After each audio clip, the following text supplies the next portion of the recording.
Il n'aura fallu que 7 minuscules minutes pour bouleverser le paysage diplomatique entre Bruxelles et Kiev. Pas une de plus. À peine Volodymyr Zelensky avait-il terminé son plaidoyer pour un chèque de 50 milliards d'euros, sans la moindre exigence de contrepartie qu'il lançait à Sébastien Lecornu, ce regard de celui qui a trop souvent vu ses désirs devenir des décrets en Occident. Mais cette fois, le script changea. Le chef du gouvernement français se leva lentement et prononça une phrase qui glaça jusqu'aux os la délégation ukrainienne. Ce n'était pas une simple formule polie pour dire non. C'était une claque silencieuse, un rappel brutal que la bienveillance européenne a ses frontières et que la charité en diplomatie n'est jamais un chèque en blanc. Pour saisir toute la portée de cette rupture, il faut reculer dans le temps. 3 mois plus tôt, dans les coulisses feutrées de Matignon, une vérité explosive attendait son heure.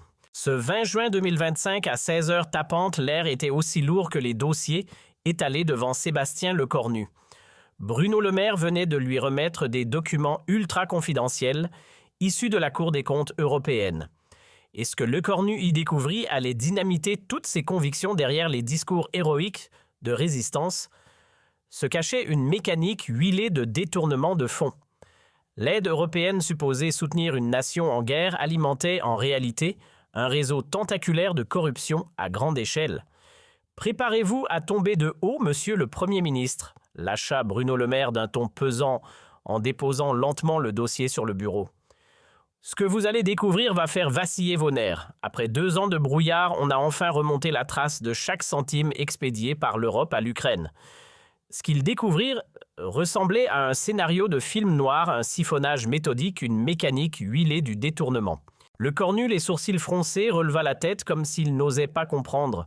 « Vous insinuez que… » « J'affirme, monsieur le Premier ministre, une part colossale de notre aide alimente l'élite ukrainienne manoir discret, en Toscane villa somptueuse, sur la côte d'Azur compte opaque aux îles Caïmans. Les documents parlaient eux-mêmes, montant artificiellement gonflés, appels d'offres truqués, contrats fantômes, le tout sur fond de guerre et de solidarité européenne, une tragédie moderne pendant que le vieux continent se vidait les veines. Pour maintenir à flot l'Ukraine, celle-ci orchestrait sous couverture de détresse le plus vaste pillage financier depuis 1945. Et pendant que les Français rognaient sur leur course et voyaient grimper leurs impôts pour soutenir la résistance ukrainienne, les puissants de Kiev s'en mettaient plein les poches. Cette nuit-là, Lecornu ne dormit pas. Il tournait en rond dans son bureau comme un lion en cage, hanté par les images de ses compatriotes résignés mais solidaires. Il pensait aux enseignants, aux retraités, aux jeunes ménages qui acceptaient sans broncher de se serrer la ceinture au nom d'un idéal européen. Et pendant ce temps, ceux qu'on aidait achetaient des palais. Ce n'était plus de la politique, c'était une trahison. Le 25 juin au matin, la lumière était froide et les visages fermés autour de la table ovale du conseil restreint. Lecornu avait convoqué la garde rapprochée Catherine Colonna, Gérald Darmanin, les chefs de la DGSE et les pontes de Bercy. L'ambiance glaçante. « Ce que je vais dire ne laissera personne indemne », lâcha-t-il d'un ton aussi pâle que son teint. « Nous avons sans le savoir alimenté l'arnaque la plus massive du XXIe siècle. Tandis que Zelensky nous réclamait des milliards avec des trémolos dans la voix, ses proches organisaient un pillage systématique de ses fonds. Cette farce touche à sa fin. » Colonna, visiblement ébranlé, le coupa. « Sébastien, tu réalises l'onde de choc ? Si ça sort, toute la stratégie occidentale tombe. Les opinions publiques vont exploser. » Mais Lecornu glacial la fusilla du regard. « Justement, Catherine, les citoyens ont le droit de savoir. Ce sont leurs impôts. Ils doivent savoir s'ils financent la résistance ou les piscines chauffées des oligarques. » Darmanin, le visage soucieux, tenta une objection. Peut-être que Zelensky n'est même pas au courant, non. Mais Lecornu lui coupa la parole d'un geste sec. Gérald diriger un pays en guerre, c'est suivre chaque centime comme on suit une balle sur le front. S'il ne savait pas, il est dangereux.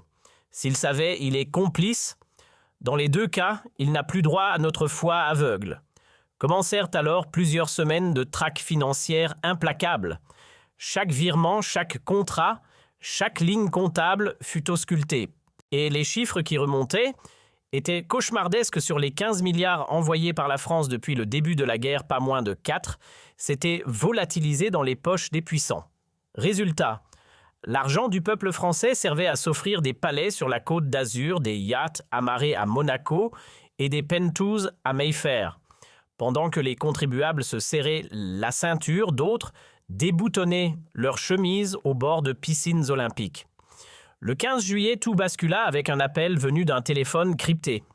À l'autre bout du fil, le patron du renseignement français n'avait pas besoin de tourner autour du pot. « Monsieur le Premier ministre, tenez-vous bien, nous détenons une preuve irréfutable. L'épouse de Volodymyr Zelensky vient d'acquérir un château en Normandie pour 12 millions d'euros et devinez d'où vient l'argent directement siphonné des fonds européens par un réseau d'oligarques liés au palais présidentiel ukrainien. » L'écornu resta figé, il raccrocha sans un mot, puis le silence, long pesant, une rage glacée couvait derrière son regard fixe. On avait franchi une ligne, l'hypocrisie atteignait une forme d'art. Mais ce n'était qu'un prélude. Le 1er septembre, l'occasion rêvée d'une confrontation directe se présentait. Paris accueillait une grande conférence internationale dédiée à la reconstruction de l'Ukraine. Et comme si de rien n'était, Zelensky venait quémander cette fois 50 milliards d'euros supplémentaires. L'ironie, elle était presque cruelle. L'homme dont le clan pillait l'aide européenne avec une efficacité redoutable osait réclamer davantage. Dans son avion en partance de Kiev, le président ukrainien peaufinait son discours confiant comme à son habitude. Il croyait une fois encore pouvoir faire vibrer les cordes sensibles des Occidentaux. Ce qu'il ignorait, c'est que cette fois en face, l'un des dirigeants connaissait la partition par cœur et surtout savait ce qui se jouait vraiment en coulisses. Paris, début septembre. L'atmosphère dans la salle de conférence était digne d'un sommet de crise grave, tendu, feutré. 40 délégations venues des 4 coins du monde étaient installées, prêtes à débattre de l'avenir de l'Ukraine. Et comme à son habitude, Volodymyr Zelensky fit son entrée vêtu de son éternel treillis kaki, ce costume de guerre devenu uniforme diplomatique. Sans préambule, il se lança dans un discours calibré, le regard habité, la voix chargée d'émotion. « Mes amis, lança-t-il, l'Ukraine n'oubliera jamais votre générosité. Mais nos besoins dépassent vos dons. Ce que nous affrontons est titanesque. » Il poursuivit toujours avec cette capacité à manier l'empathie comme une arme. « Nos hôpitaux sont en ruine, nos écoles dévastées, notre réseau énergétique à genoux. Nous avons fait les calculs, il nous faut 50 milliards d'euros en plus. » Le nombre claqua comme une gifle feutrée dans l'auditoire. Mais Zelensky, imperturbable, poursuivit avec son talent si affûté pour l'appel au sentiment. « Ce chiffre, ce n'est pas qu'une somme. C'est l'avenir de millions de familles ukrainiennes. C'est la promesse d'une normalité retrouvée. Chaque euro investi est une vie sauvée, un enfant scolarisé, une démocratie debout. » Dans la salle, on notait en silence. Mais derrière certains visages impassibles, des sourcils se fronçaient. Comme à l'accoutumée, les mots de Zelensky faisaient leur effet. L'audience touchée buvait ses paroles suspendues à chaque intonation tremblante. Puis, comme pour anticiper les soupçons dans l'air, le président ukrainien glissa une phrase calculée, son regard frôlant celui de l'écornu. « J'entends que certains ici se demandent si notre gestion de l'aide est irréprochable. Je tiens à vous rassurer, chaque euro est dépensé avec rigueur sous l'œil vigilant de nos institutions démocratiques. L'Ukraine respecte votre confiance. » Ces mots prononcés avec l'aplomb d'un acteur chevronné déclenchèrent en l'écornu un tumulte intérieur. Le mensonge énorme servi froidement devant des dirigeants qui avaient sabré leur propre budget pour soutenir Kiev lui donna l'impression d'une gifle. Zelensky venait de franchir une ligne. Et comme si cela ne suffisait pas, il acheva son intervention sur une note grandiloquente. « Regardez-nous bien, l'Ukraine d'aujourd'hui, c'est le visage de l'Europe de demain. En nous soutenant, c'est votre avenir que vous préservez. Ces 50 milliards, ce n'est pas une dépense, c'est un investissement pour la paix. » La salle répondit par une salve d'applaudissements polis automatiques, presque mécaniques. Mais sous cette façade diplomatique, une tension montait. Charles Michel, président de séance, rompit le silence. Quelqu'un souhaite-t-il réagir à l'exposé du président Zelensky? Aussitôt, les regards glissèrent vers les 3 piliers de l'aide occidentale, Berlin, Washington et Paris. Ce qui se produisit alors coupa le souffle à l'Assemblée. Sans un mot, Sébastien Lecornu se leva. Lentement, très lentement. Il n'ouvrit ni dossier ni tablette, ne consulta aucune fiche. Bras croisés, il planta ses yeux dans ceux de Zelensky, et là le silence devint plus lourd qu'un discours. L'Europe retenait son souffle. « Monsieur Zelensky », la voix de Lecornu était posée presque douce mais glaciale comme une lame sortie du fourreau. « Merci pour votre intervention d'une imagination remarquable. » Il marqua une pause, puis ajouta avec une courtoisie si précise qu'elle en devenait inquiétante « J'aimerais vous poser quelques questions simples au sujet des fonds versés par la France. Rien de bien compliqué, je vous rassure. » Dans la salle, l'atmosphère s'était figée. Zelensky lui perdit soudain quelques couleurs. « Avez-vous une idée du montant total que mon pays vous a accordé depuis le début de cette guerre ?» Pris de court, le président ukrainien bredouilla une estimation prudente. « Environ 15 milliards d'euros, monsieur le Premier ministre, et nous vous en sommes profondément reconnaissants. » Lecornu acquiesça lentement tout en ouvrant sa mallette d'un geste mesuré. 15 milliards en effet, soit pour être concret 250 € par citoyen français, des nourrissons aux retraités. Cela correspond, monsieur le président, à 3 mois de salaire minimum en France. Voilà l'effort consenti par mon peuple. Puis d'une main méthodique, il tira un dossier épais. Permettez-moi à présent de vous montrer à quoi a servi cet argent. Première pièce, acte d'achat d'un château normand pour 12 millions d'euros. Acheteuse, Olena Zelenska, votre épouse. Source des fonds. Détournement d'aide européenne via un circuit d'oligarques. La salle tomba dans un silence de plomb. Zelensky blême ne parvenait plus à masquer son trouble. Mais Lecornu poursuivit implacable. Deuxième document, une villa de luxe à Cannes achetée pour 8 millions. Propriétaire Victor Medvedchuk. Junior, fils d'un conseiller personnel à vous. Même schéma, mêmes origines douteuses. Et ce n'était que le début, intraitable.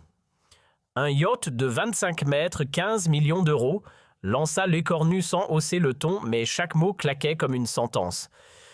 Propriété d'une société écran liée à Ihor Kolomoïski, financée avec des fonds censés reconstruire les hôpitaux ukrainiens. Chaque nouvelle pièce tombait comme un coup de hache dans l'échine des diplomates présents. Un à un, les masques de la confiance se fissuraient.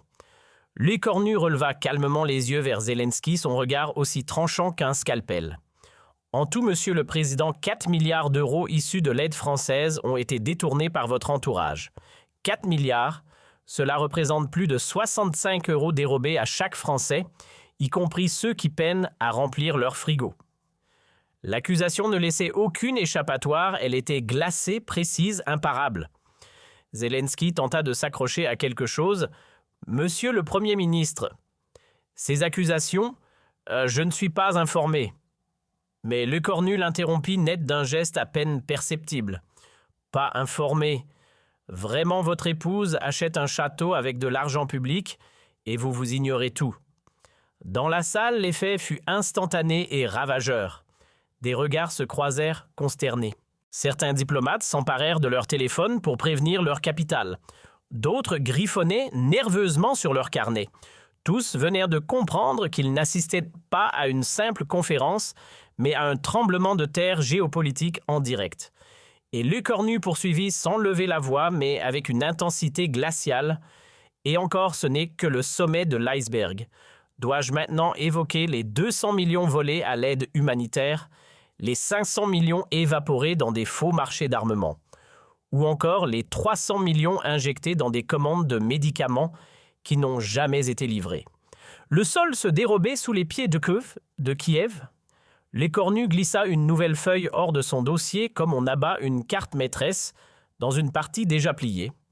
Cette fois, c'était un rapport classé confidentiel défense de la Cour des comptes européenne.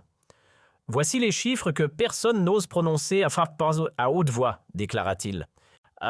Depuis 2022, l'Occident a transféré 150 milliards d'euros à l'Ukraine. Et selon cette enquête, 35 milliards se sont volatilisés dans des circuits opaques de corruption, soit près d'un quart de l'aide totale. Un murmure étouffé parcourut la salle. Le chiffre 23% était tout simplement vertigineux. Lecornu implacable enchaîna. Pendant que nos peuples comptent chaque centime pour boucler leur fin de mois, vos élites bâtissent des empires sur notre dos. Pendant que nos PME mettent la clé sous la porte à cause des prix de l'énergie provoqués par ce conflit, votre entourage se pavane dans des manoirs achetés avec nos sacrifices. Zelensky blême tenta un geste, un mot, mais il n'eut pas le temps. Le réquisitoire continuait tranchant comme un scalpel. Et malgré tout cela, vous revenez nous tendre la main. Vous osez réclamer 50 milliards supplémentaires après avoir détourné une partie colossale des précédents. Puis il se tourna vers les rangs des pays donateurs, regardant tour à tour les ambassadeurs, les ministres, les chefs de délégation. Dites-moi franchement, souhaitez-vous vraiment injecter 50 milliards de plus dans les poches d'une oligarchie insatiable? Vos contribuables sont-ils prêts à financer de nouveaux jets privés pendant qu'eux-mêmes se demandent comment chauffer leur maison cet hiver? Le coup venait de porter, droit au cœur. La question de Lecornu s'était abattue sur l'Assemblée comme une enclume. Pas un souffle, pas un mouvement. Le silence avait pris la salle en otage. Lentement, il se retourna vers Zelensky, le regard aussi ferme que sa voix. « Monsieur le Président, il est temps que vous sachiez ce que la France va entreprendre à partir d'aujourd'hui. » Le ton était tranchant sans appel. Il ne parlait plus, il énonçait une sentence. Premièrement, tous les transferts d'argent français vers l'Ukraine sont gelés, et ce jusqu'à la restitution complète des 4 milliards disparus. Pas un centime de plus ne quittera Paris tant que cette dette morale ne sera pas honorée. Un frisson parcourut les rangs diplomatiques. C'était inédit. Jamais un pays occidental n'avait osé franchir cette ligne. Deuxièmement, à l'avenir, chaque euro d'aide française sera soumis à une surveillance directe. Nous aurons un droit de regard total sur vos comptes, vos contrats, vos dépenses. Chaque montant devra être justifié, documenté, validé. On entrait là dans une nouvelle ère où la charité ne s'accordait plus qu'avec transparence. Et troisièmement, conclut Lecornu d'un ton aussi glacé qu'un verdict, nous exigeons la divulgation intégrale du patrimoine de tous les hauts responsables de votre gouvernement. Vous compris, monsieur Zelensky, plus de zones d'ombre, plus de comptes offshore, plus de fortunes bâties sur la misère des autres. La gifle diplomatique était totale. Et l'humiliation assumée, c'était du jamais vu. Ces conditions imposées sans détour par la France constituaient une rupture totale avec la tradition diplomatique occidentale. Jamais jusqu'ici un pays allié n'avait osé encadrer l'aide à l'Ukraine de manière aussi stricte. Mais Lecornu n'en avait pas fini, et pour que ce soit parfaitement clair, dit-il en fixant Zelensky sans trembler, si votre gouvernement refuse ces 3 exigences sous 48 heures, alors la France se retirera définitivement du soutien militaire et financier et nous rendrons publiques toutes nos découvertes, tous les documents, tous les noms. L'ultimatum claqua comme une porte qu'on ferme à double tour, intransigeant, implacable.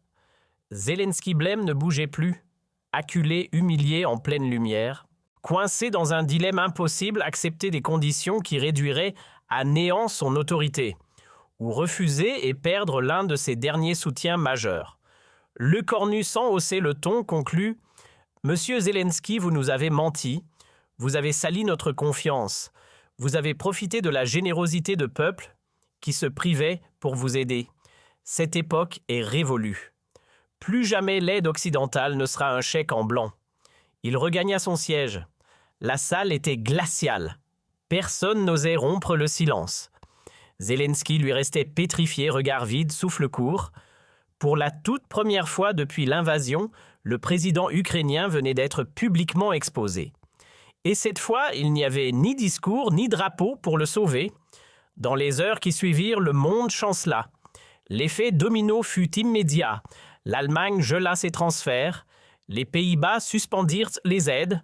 La Pologne demanda un audit complet. Partout, les capitales attendaient des explications, et les rédactions s'embrasèrent. L'Ukraine engloutie dans un scandale sans précédent, titrait Le Figaro. Zelensky confronté à ses propres silences, analysait The Times. L'ère de l'aide inconditionnelle à Kiev est terminée, tranchait DW. Les révélations venues de Paris n'avaient pas simplement secoué la presse, elles avaient fait sauter toutes les digues. Et si l'onde de choc fut mondiale, c'est en Ukraine qu'elle frappa avec la plus grande violence. Coupé net de l'oxygène occidental, Zelensky n'eut d'autre choix que de sacrifier plusieurs de ses fidèles ministres, conseillers, hauts fonctionnaires, tous emportés par le tsunami politico-médiatique. Et ce n'était que le début. Son propre camp, jusqu'alors soudé, commença à vaciller. Dans les couloirs du pouvoir, les murmures devinrent des appels clairs à sa démission. Pendant ce temps, en France, le phénomène Lecornu prenait une ampleur inattendue. Les sondages explosèrent littéralement. En l'espace de 2 jours, il passa de 61 à un taux de popularité record frôlant les sommets. Pour la première fois depuis longtemps, un chef de gouvernement était perçu comme le défenseur acharné de l'intérêt national et surtout du portefeuille des Français. Les réactions fusèrent. Enfin, un dirigeant qui ose taper du poing sur la table saluait le patron du MEDEF. Il fallait bien que quelqu'un mette fin à la grande illusion ukrainienne, lançait sans détour le président de la CGPME. L'effet psychologique sur l'économie fut instantané, la fin de l'aide aveugle redonnait confiance au marché, aux entreprises et surtout à une opinion publique épuisée de financer à l'aveugle. Pour beaucoup, c'était la première éclaircie depuis des mois. 7 jours après la tempête parisienne, Volodymyr Zelensky tenta une manœuvre de dernière chance. Il décapita son propre gouvernement. Un remaniement spectaculaire, presque théâtral. Mais il était trop tard pour jouer la surprise. Le ver était déjà dans le fruit. À l'étranger, sa réputation s'était effondrée comme un château de cartes. À l'intérieur, son autorité ne tenait plus qu'à un fil. Et puis vint le coup de grâce. Le 15 septembre, 2 semaines pile après la conférence de Paris, le Parlement ukrainien osa l'inimaginable, une motion de défiance fut adoptée contre Zelensky. Le président, celui que l'Occident avait érigé en héros, était désormais lâché par les siens. Pour la première fois depuis le début du conflit, il vacillait seul au sommet. Ce tremblement politique à Kiev changea la donne à l'échelle mondiale. En un éclair, les capitales occidentales comprirent qu'elles ne pouvaient plus soutenir à l'aveugle un régime miné par le mensonge et les détournements. Les conditions d'aide se durcirent. Les mécanismes de contrôle se déployèrent à grande vitesse. Et avec cela, une ère s'acheva, celle de la générosité sans vérification, celle du chèque sans justificatif. L'aide internationale venait de basculer dans l'âge de la transparence. Pendant que Kiev vacillait, une autre figure se dressait. Sébastien Lecornu lui s'était mué en totem de la rigueur financière européenne. Son coup d'éclat contre les dérives ukrainiennes faisait école. D'un bout à l'autre du continent, les chancelleries saluaient son audace. Mark Rutte, Premier ministre des Pays-Bas, déclara sans détour « Grâce à Lecornu, nous avons compris qu'on pouvait être solidaire sans être naïf. » Le chancelier autrichien lui fut encore plus incisif. « La France vient de nous libérer du chantage émotionnel venu de Kiev. » Octobre 2025 fut un mois charnière, un basculement. Pour la première fois depuis l'après-guerre, l'aide occidentale n'était plus un réflexe mais une exigence. Fini les chèques en blanc. La méthode Lecornu conditionnait chaque euro à des engagements concrets devint le nouveau mantra diplomatique. Ce principe ne tarda pas à s'élargir au-delà de l'Ukraine jusqu'aux relations nord-sud, bouleversant l'ordre établi de la coopération internationale. Un mois plus tard, en novembre 2025, Lecornu foulait la tribune la plus symbolique du monde, celle de l'Assemblée générale des Nations unies. Sous les regards de 193 délégations, il lança avec calme et fermeté « Mesdames et messieurs, l'époque où l'on distribuait des milliards sans poser de questions est terminée. Nos peuples n'ont pas seulement le droit d'être généreux, ils ont aussi le droit de savoir si leur argent soulage les victimes ou engraisse les prédateurs. » Il reprit la parole, le ton grave mais assuré. On disait que dénoncer la corruption ukrainienne allait saboter l'élan de solidarité. C'est tout l'inverse qui s'est produit. Plus on a mis la lumière, plus la fraternité a grandi. La vérité n'a pas divisé, elle a rassemblé. Le contrôle n'a pas freiné l'aide, il l'a rendue légitime. La salle se leva. Les applaudissements tonnèrent et ne cessèrent qu'au bout de 17 longues minutes. 3 mois jour pour jour après avoir confronté Zelensky en décembre 2025, Lecornu faisait la une du Time Magazine. L'homme qui a assaini l'aide mondiale, c'était leur titre. Le Premier ministre français, anciennement discret, était désormais l'icône internationale de l'intégrité face à la corruption. À Kiev, la pression occidentale forçait le changement. Dmytro Razumkov, successeur de Zelensky, lançait des réformes à la chaîne. Anticorruption, transparence, audit, le vocabulaire avait changé le ton aussi. Mais la tache sur le blason restait visible. L'Ukraine avait perdu l'innocence morale qui la rendait intouchable. Désormais, elle devait rendre des comptes. Pour tout. Janvier 2026 marqua les premiers frémissements d'un retour à la normale entre Paris et Kiev.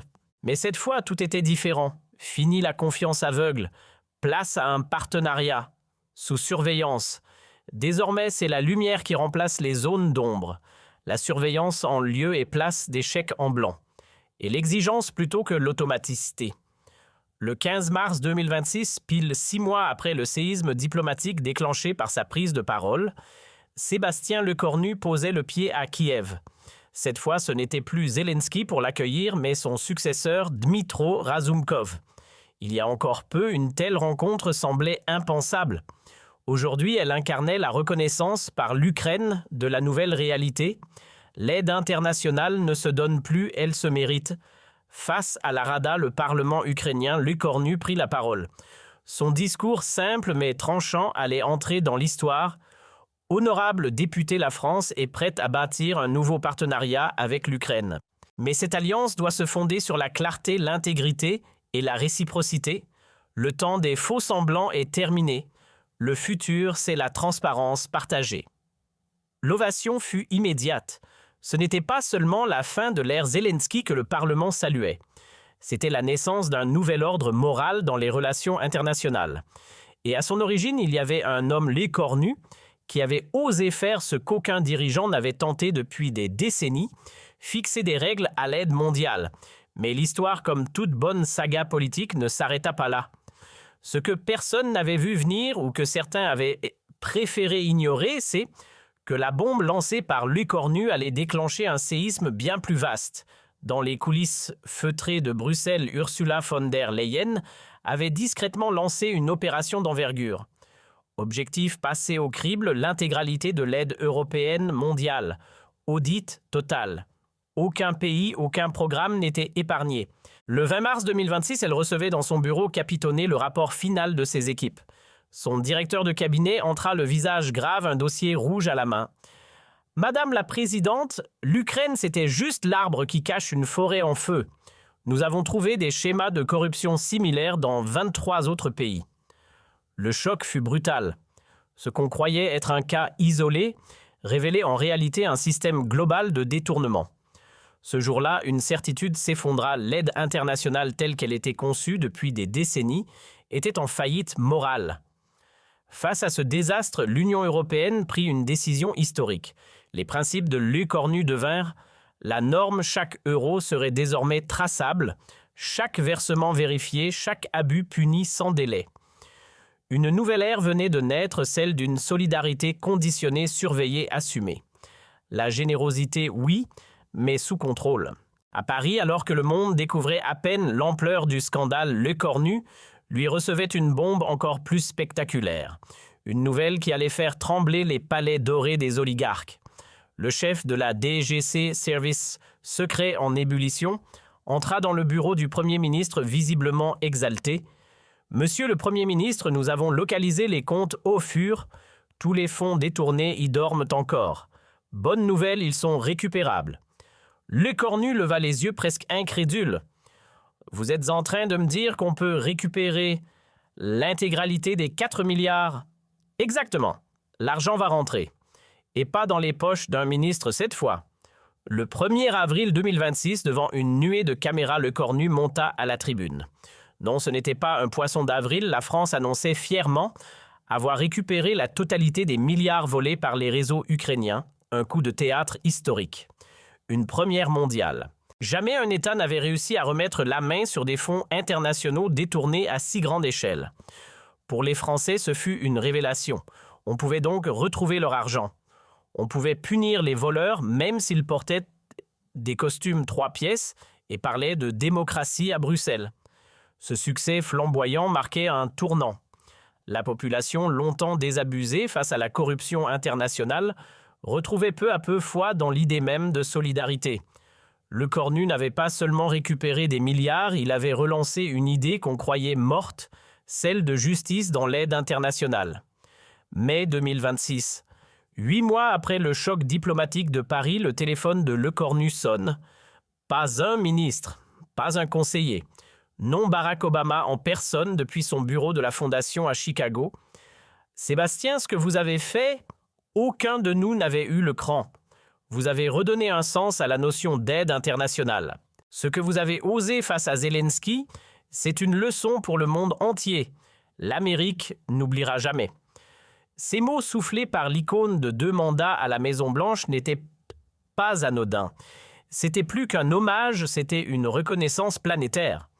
Lecornu n'était plus seulement le ministre qui avait mis à nu les millions détournés, il était devenu le réformateur d'un système corrompu depuis des décennies. En juin 2026, soit 9 mois après le séisme parisien, les Nations Unies gravent dans le marbre les principes Cornu, traçabilité absolue, audit indépendant, sanctions immédiates. Désormais, toute aide au développement mondial devra respecter les standards français. Le monde entier venait d'entrer dans l'ère post-Zelensky. Et lorsque minuit sonna le 31 décembre 2026, Lecornu prit la parole devant la nation, les yeux fixés sur la caméra solennelle mais souriant. « Mes chers concitoyens, il y a 1 an, nous jetions notre argent sans contrôle. Aujourd'hui, chaque centime est surveillé. Hier, on était complice d'un système opaque. Aujourd'hui, on est devenus les gardiens de l'intégrité. » Puis il conclut avec cette phrase devenue virale, répétée dans les écoles, les journaux et les sommets internationaux. À Paris, en septembre 2025, je n'ai fait qu'une chose, j'ai dit la vérité. 7 minutes ont suffi à bousculer un demi-siècle d'aveuglement. Et cette vérité, croyez-moi, ne s'éteindra plus jamais. 2027 venait à peine de commencer, mais l'air du temps n'était plus le même. Fini les milliards évaporés dans le brouillard de la diplomatie. L'aide internationale, autrefois boîte noire de la solidarité mondiale, était désormais un modèle de clarté, de rigueur et d'impact. La tolérance envers les magouilles évaporées, partout, définitivement. Et tout cela, on le devait à un homme de 39 ans, inconnu du grand public 1 an plus tôt, mais qui avait osé faire ce que personne n'avait tenté, dire non à Zelensky en face, sans détour, et imposer un nouveau code moral à l'échelle planétaire. Désormais, quand les manuels d'histoire évoquent le virage de l'aide internationale, ils reviennent inlassablement à ce moment suspendu, un chef de gouvernement français debout dans une salle comble à Paris, croisant le regard du président ukrainien et lâchant d'une voix froide « 4 milliards d'euros, monsieur le président, détournés. Cette ère de silence est finie. » Ce jour-là, la planète entière comprit une chose essentielle. La solidarité n'exclut pas les limites. Et ces limites, ce jour-là, c'est la France qui les a posées. En 7 minutes à Paris, l'histoire avait changé de cap. 7 petites minutes qui avaient suffi à redonner à la France son rôle de conscience du monde. 7 minutes durant lesquelles Sébastien Lecornu avait fait vaciller un mensonge planétaire et s'était imposé comme le premier homme d'État à oser moraliser ce que personne n'osait toucher, l'aide internationale. Et pour Zelensky, ce fut 7 longues minutes gravées à jamais dans sa mémoire. Aujourd'hui, réfugié politique à Londres, loin des caméras et des podiums, il porte le fardeau d'un titre peu enviable, celui du chef d'État qui a trahi la confiance de ses alliés pour mieux remplir les coffres de ses amis. Mais ce n'était que le début du cauchemar, car ce que Lecornu ignorait encore, c'est que la pieuvre ukrainienne étendait ses tentacules bien au-delà du vieux continent. À des milliers de kilomètres de là, une enquête confidentielle du FBI déclenchée par la gifle française à Paris dévoilait une toile de blanchiment d'argent tissée jusque dans les gratte-ciels de Manhattan. 3 semaines après le scandale dans le calme ouaté du QG de Langley, le directeur de la CIA livrait à Joe Biden un rapport classé, ultra sensible. « Monsieur le Président, les Français ont fait sauter le verrou. Nous avons découvert 27 entités fictives aux États-Unis utilisées pour recycler l'aide détournée. Les fonds partent dans l'immobilier haut de gamme new-yorkais, des portefeuilles technologiques et des comptes planqués dans les paradis fiscaux. » Le président américain figé écoutait en silence. Il comprenait alors que l'Amérique aussi s'était fait rouler. Sur les 60 milliards versés à Kiev, une part non négligeable n'avait jamais atteint les tranchées. Elle avait été siphonnée avant même d'avoir quitté Washington. « Le chiffre exact » demanda Biden d'un ton neutre. 12 milliards au minimum, Monsieur le Président. C'est plus que tout le budget annuel de la NASA. Un silence de plomb s'abattit dans le bureau ovale. Cette simple réponse déclencha un ouragan sur Capitol Hill. À peine la nouvelle avait-elle filtré que le Congrès, déjà au bord de l'implosion, entra en ébullition. Les élus lassés d'ouvrir le robinet sans fin de l'aide étrangère se déchaînèrent. Les plateaux TV s'embrasèrent, des voix s'élevaient, à gauche comme à droite. On sacrifie nos infrastructures pendant que des fortunes s'évaporent dans les paradis fiscaux. Le scandale avait franchi l'Atlantique et cette fois c'était Washington qui tremblait. Les républicains hilares dégainèrent les critiques comme des balles. Biden s'est fait rouler comme un amateur par les copains de Zelensky. De leur côté, les démocrates, visiblement pris de court, réclamèrent une commission d'enquête urgente espérant éteindre l'incendie avant qu'il ne ravage la Maison-Blanche. Et pour la première fois depuis que les chars russes avaient franchi la frontière, l'aide américaine à l'Ukraine fut mise sur pause. Un séisme. À des milliers de kilomètres à Kiev, le climat devenait électrique. Les révélations fracassantes venues de Paris avaient mis le feu aux poudres. Sur la place Maïdan, redevenue épicentre de la colère populaire, une marée humaine hurlait « Zelensky voleur, où est passé notre argent à bas les oligarques ?» Le héros de la résistance, jadis acclamé comme un nouveau Churchill, était désormais conspué comme un vulgaire trafiquant. Le masque était tombé. Même dans les plus hautes sphères militaires, le doute s'installait. Le ver de la trahison rongeait désormais les rangs de l'armée ukrainienne elle-même.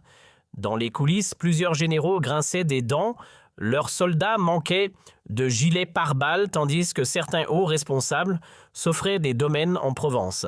Le général Valeriuk, chef d'état-major au regard sombre, réunit alors ses officiers les plus proches dans un bunker discret. « Camarades, comment voulez-vous qu'on tienne la ligne de front avec des fusils du siècle dernier pendant que ceux censés nous diriger jetent les châtelains à l'étranger? Cette farce doit cesser. » Le 25 septembre 2025, exactement un mois après le coup de tonnerre signé Le Cornu, ce que tous redoutaient, sans oser l'envisager, se produisit. L'armée ukrainienne elle-même brisa le silence. Par un communiqué officiel, elle réclama des explications détaillées sur l'usage des aides internationales. Un camouflet à peine voilé venant de ceux qui, hier encore, formaient le dernier rempart de Zelensky. Le pilier militaire qui avait soutenu son ascension venait de lui retirer la jambe de force. 5 jours plus tard, le couperet tomba.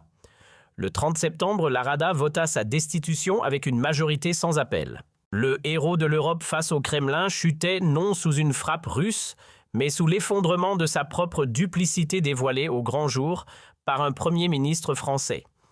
L'ironie cruelle fut à son comble, Volodymyr Zelensky apprit sa disgrâce depuis les salons dorés de son manoir normand, financé par les subventions européennes. Des drones de journalistes immortalisèrent les scènes. Les images firent le tour du globe. Déchu, démasqué et contraint à l'exil, l'ancien président ukrainien termina sa course là où il avait dilapidé la confiance de ses alliés dans une propriété de luxe payée par ceux qui l'avaient floué. Mais le séisme éthique déclenché par Le Cornu ne s'arrêta pas aux frontières ukrainiennes. Très vite, cette onde de choc fit vaciller les fondations de l'aide mondiale. Dès octobre 2025, l'affaire prit un tournant africain à Paris.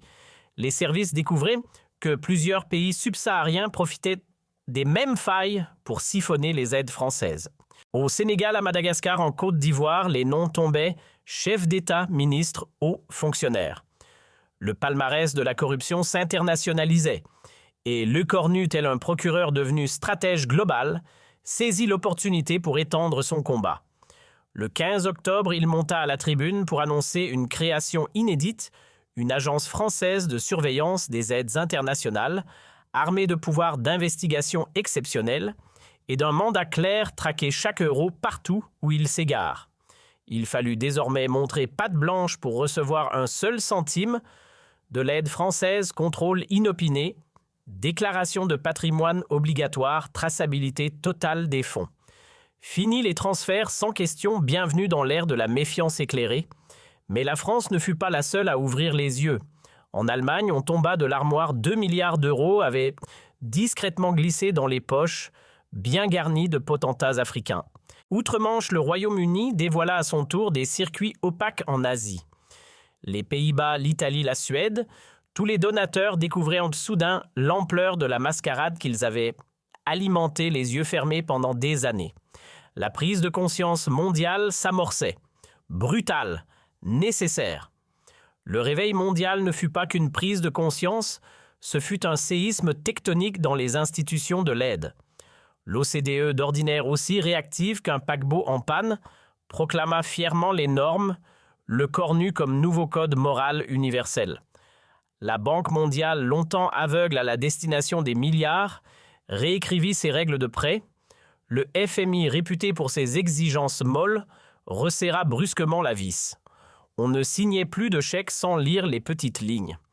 L'époque du donné oublié avait expiré. Mais c'est d'un coin inattendu de l'Europe que vint l'événement le plus inattendu de cette révolution. Ce coin, c'était l'Ukraine. Le 1er novembre 2025, à la stupéfaction générale, Dimitro Razumkov, fraîchement élu et visiblement décidé à tourner la page, débarqua à Paris. Pas pour demander, mais pour rendre.